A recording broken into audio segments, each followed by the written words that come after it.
कोल्हापुरात सुद्धा मतमोजणीपूर्वीच अभिनंदनाचे पोस्टर्स ठिकठिकाणी लागल्याचं सध्या पाहायला मिळतंय। नगराध्यक्षपदासाठी कोल्हापूरचं कागल सध्या प्रचंड चर्चेत आहे, कारण सविता माने यांची निवड झाली आहे असं समजून आत्तापासूनच अभिनंदनाचे बॅनर देखील लागलेले आहेत। 10 वाजता मतमोजणीला सुरुवात होतीये, मात्र तत्पूर्वीच कागलच्या छत्रपती शिवाजी महाराज चौकात मंत्री हसन मुश्रीफ आणि समरजित घाटगे यांच्या पॅनलच्या विजयाचं अभिनंदन करणारे बॅनर आणि पोस्टर लागले।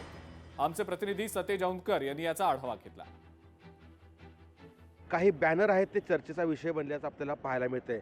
सध्या आपण आहोत कागलच्या या छत्रपती शिवाजी महाराज चौकामध्ये आणि या ठिकाणी आपण पाहतोय की सर्व विजयी उमेदवारांचं हार्दिक स्वागत असणारं जे पोस्टर जे आहे ते सध्या या ठिकाणी चर्चेचा विषय आपल्याला असल्याचं पाहायला मिळतं। यामध्ये पोस्टरवरती हसन मुश्रीफ आहेत, समरजित घाटगे आहेत आणि त्यांच्यासोबतच इतर नेते पण पाहायला मिळतात आणि एकूणच ते त्यांचं जे पॅनल जे कागल नगरपालिकेसाठी उभा केलेलं होतं, या पॅनलवरती आता ज्या नगराध्यक्ष आहेत सविता प्रताप उर्फ भैया माने या लोकनियुक्त नगराध्यक्षपदी निवड झाल्याबद्दल त्यांचं हार्दिक अभिनंदन करणार हे पोस्टर आहे। त्यांच्यासोबत पॅनल संपूर्ण जे आहे ते या ठिकाणी आपल्याला पाहायला मिळते आणि त्यांना अभिनंदन केल्याचं या ठिकाणी दिसून येते।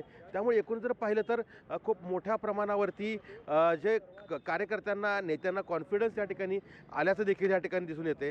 ते कागलचंच नव्हे तर सगळ्या संपूर्ण पंचक्रोशीचं लक्ष वेधून घेताना आपल्याला या ठिकाणी दिसून येत आहेत। सतेज औंधकर, लोकशाही मराठी, कागल, कोल्हापूर। लोकशाही मराठी ऐका, पहा, जागरूक रहा।